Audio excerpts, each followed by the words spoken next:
이어서 추동훈 기자와 이야기 나눠보도록 하죠. 기자님 안녕하세요. 네, 안녕하세요. 저희가 앞서서는 하락했던 섹터들에 대해서 이야기를 나눴다면 이번에는 상승했던 주가에 대해서 이야기를 나눠보도록 하겠습니다. 저희 키워드 함께 바로 만나보도록 하죠. 기사로 만나보시죠. 제목이 이렇습니다. Here's why the Novavax stock is soaring. 노바백스 주가가 soaring, 폭등하는 이유라는 배론스의 제목이었습니다. 헤드라인부터 솔깃한데요. 어떤 이유들이 주가를 끌어올렸는지 함께 본문에서 보도록 하겠습니다. 일단 planned job cuts. 일단 본문에서 보면 인력 감축 이야기가 있었습니다. 이번에 25% 인력을 감축하면서 비용 절감 효과가 있었다라고 하는데요. 어떤 이야기들이 있었는지는 저희가 키포인트로 만나보도록 하겠습니다. 일단 다시 말해서 노바백스 직원의 4분의 1을 줄이는 겁니다. 그러면 자연스럽게 비용은 줄어들겠죠. 그리고 결정적이었던 요인 중 하나가 바로 이번에 코비드 백신 실험 결과였습니다. 물론 노바백스도 기존에 승인받은 코비드 백신을 갖고는 있습니다. 그런데 기자님, 보통 백신하면 어느 제품이 가장 먼저 떠오르십니까? 많이 사용했던 백신이 많이 떠오르겠죠. 모더나와 같은 백신들이 가장 먼저 생각이 날 것 같은데요. 네, 맞습니다. 모더나 그리고 화이자. 그런데 노바백스는 그 둘에 비해서 출시가 늦어져서 시장에서는 크게 주목받지 못했습니다. 그런데 이날 발표에서 코비드뿐만 아니라 독감을 동시에 치료하는 백신이 모두 이상 시험에서 강력한 면역 반응을 보여줬다라는 소식을 개장 초부터 44% 그리고 50%까지도 넘게 폭등을 했습니다. 그렇다면 이제 노바백스 그동안 많이 사실 고생을 했는데 반등의 기회가 왔다고 볼 수 있을까요?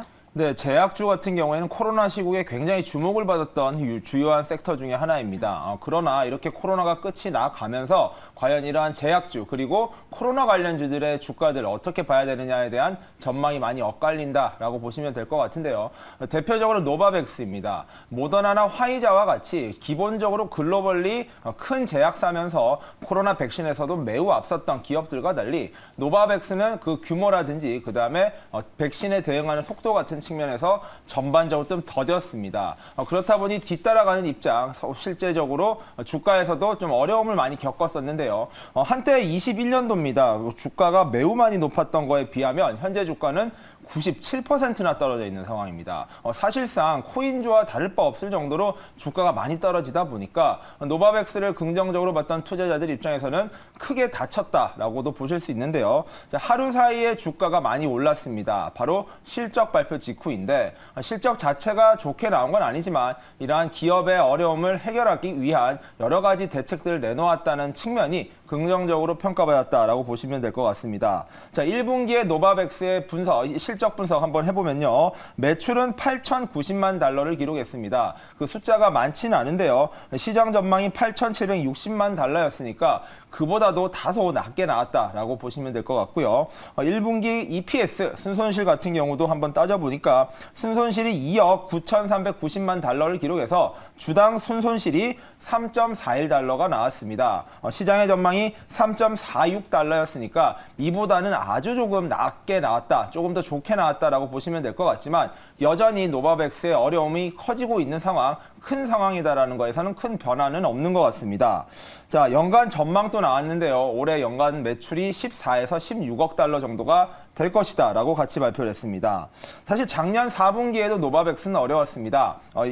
EPS가 마이너스 2.28달러를 기록하면서요. 시장 전망보다는 좀 나았지만 여전히 순손실을 계속 이어갔다라고 보시면 될 것 같은데 자, 노바백스는 대표적인 코로나 관련주입니다. 그중에서도 뒤늦게 미국 정부의 승인을 받으면서 공식적인 백신으로는 인정이 받았지만 아무래도 후발주자다 보니까 이러한 후발주자로서의 시장 영향력 확대에 어려움을 겪어왔습니다. 사실 노바백스가 이렇게 코로나에 올인을 해왔었는데 그 속도 늦어진 측면 바로 제약주의 특징이기도 합니다. 자, 오늘 호재로 작용했던 독감 백신으로서도 같이 쓰일 수 있다라는 뉴스 같은 경우에도 이제 이상 결과가 나온 겁니다.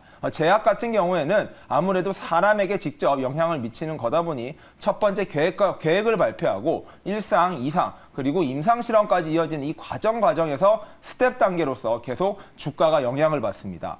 예를 들어 일상이 잘 나왔다 하더라도요. 이상에서 안 좋은 결과가 나오면 주가가 폭락하기도 하고 지금과처럼 노바백스는 이상 결과가 잘 나왔다라고 이야기를 하면서 주가가 크게 급등했다라고 보시면 될 것 같은데 이러한 제약주의 핵심 기술의 부분, 이 부분이 좋게 나왔고요. 두 번째로는 인력 감축을 하겠다라는 측면이 긍정적으로 평가받았다라고 보시면 될 것 같습니다. 자, 노바백스의 글로벌리 직원은 1,992명 정도 된다고 합니다. 이 중에서 500명에 가까운 498명에 대한 정리해고를 단행하겠다라는 계획 발표를 했는데요. 앞서 여러 번 말씀드렸다시피 현재 기업들이 실적을 늘리는 여러 가지 방법 중으로 핵심은 바로 비용을 절감하는 것이고요. 그의 핵심 역시 정리해고입니다. 정리해고 계획을 구체적으로 발표를 했는데 그 규모가 상당히 컸습니다. 자, 4분의 1, 25%나 줄이겠다는 발표를 하면서 노바백스가 정말로 큰 개혁을 단행하겠다라는 의지를 보여줬다는 점, 이 점을 좀 긍정적으로 평가받았다라고 보시면 될 것 같고요. 자, 장이 열리자마자 40% 넘게 올랐던 노바백스, 결국에 장 마감 같은 경우에는 27.7% 오른 9.52달러로 마감했습니다. 자, 종전의 최고가에 비하면 여전히 부족하지만 지금은 어찌 보면 바닥에 가까운 지점이다. 자, 반대로 말하면 지금부터 올라갈 여지가 있다는 측면, 과연 투자자들은 어떻게 판단할지 지금부터 지켜봐야 될 것 같습니다. 네, 오늘 첫 번째 이슈는 노바백스였습니다. 사실 말씀해 주셨듯이 장 초반에는 40%, 50% 넘게 오르던 주가가 장 후반으로 갈수록 조금 밀렸거든요. 그 이유가 다음 이슈에서 저희 보도록 하겠습니다. 일단 오늘 시장이 지지부진했던 가장 큰 요인 바로 이거였습니다. 부채한도 협상의 난항. 그래서 관련 진행 사항들을 하나씩 짚어보도록 하겠습니다. 파이낸셜 타임스의 기사에서 보시면 US Debt Ceiling, 부채 한도 협상 이야기가 나옵니다. 뉴욕은 오늘 조 바이든 대통령과 의회 지도자들의 부채 한도 상향 논의를 대기하면서 장 초반 시장도 하락세를 나타냈는데요. 구체적인 내용은 저희가 킥박스로 짚어보도록 하겠습니다. 우선 민주당 그리고 공화당 첨예하게 대립하고 있습니다. 바이든 행정부와 민주당은 조건 없는 부채 한도 상향을 요구하는 반면에 공화당 같은 경우에는 정부 지출 삭감이 동반되어야 한다라고 주장하고 있기 때문입니다. 문제는 둘 사이가 한 채 양보도 없이 팽팽하다는 점입니다. 우선 조 바이든 미국 대통령과 케빈 메카시 하원 의장은 9일 오후 4시에 백악관에서 회동을 하면서 부채 한도 문제를 논의할 예정입니다. 그러나 일부 외신에서는 일단 현재 양측 입장을 고려하게 되면 가능성이 없어 보인다라고 예측도 나오고 있습니다. 그림 하나 보도록 할까요? 네, 다음 그림에서는 제넷 옐렌입니다. 미국 너희도 정부 부채 상한 안 올리게 되면 6월 초나 8월 초에 국가 부도의 날이 올 거야 라고 경고를 내놨습니다. 미국의 정부 부채 한도 합의 늦어질 때 파장 그리고 그 혼란은 어느 정도일까요? 네, 맞습니다. 미국 정부 측에서는 국가 부도의 날이 오면 정말로 미국 경제가 붕괴될 수도 있다라고 이야기를 하고 있는데요. 그 효과 그리고 그 영향이 얼마나 미칠지는 아직까지 확인할 수는 없습니다. 왜냐하면 지금까지 이러한 부채 한도 협상이 타결이 안 된 적이 없었거든요. 그래서 이번에도 극적으로 될 것이다라는 전망이 우세한 가운데 하지만 공화당 입장에서도 쉽게 양보하진 않겠다라는 분위기인 만큼 어떻게 흘러갈지 계속해서 좀 지켜봐야 될 것 같은데요. 자, 먼저 미국 정부에서 이야기하고 있는 건 6월 1일부로 미국이 디폴트에 들어갈 수 있다라는 주장을 하고 있습니다. 즉 부채 한도를 더 확장하지 않는다면은 6월 1일부터는 미국이 지급해야 되는 돈 모두 낼 수 없다라는 입장인데요. 여러 가지 측면에서 접근을 하고 있습니다. 자, 조 바이든 대통령은 국회 설득에 나섰습니다. 현재 조 바이든 대통령은 민주당 소속이죠. 즉 야당은 공화당입니다. 근데 미국 하원 같은 경우가 지금 다수당이 공화당입니다. 이러한 부채를 확장하기 위해서는 상원과 하원 모두의 동의를 얻어야 되는데 하원인 공화당이 일당이 되어 있는 하원 설득을 하지 못한다면은 이런 부채 한도 확장을 할 수 없다라는 것인데요.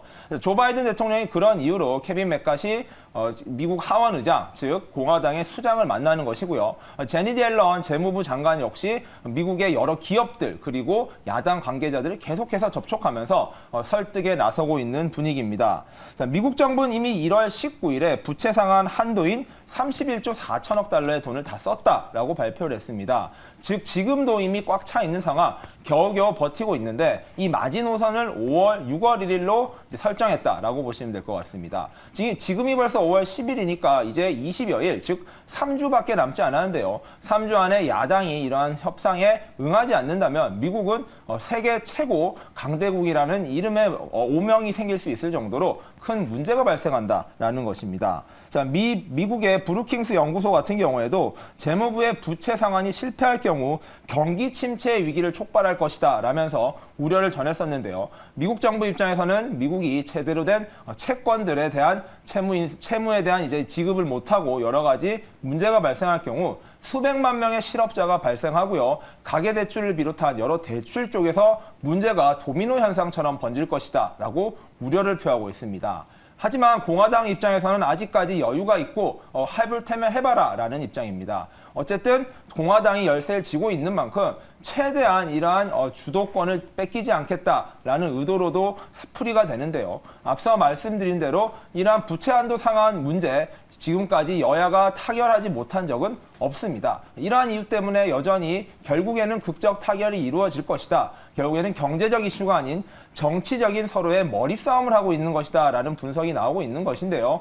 과연 공화당이 어디까지 기다려보고 어디까지의 이득을 얻은 다음에 협상에 임할지는 지금부터 남은 3주라는 시간이 굉장히 중요할 것 같습니다. 역시 우려는 혹시 이러한 상황에도 불구하고 결국에 협상에 이르지 못할 경우에는 어떻게 되느냐라는 부분인데요. 미국 정부 쪽에서는 그런 부분을 막기 위해서 지금 다방면에서 노력을 하고 있고요.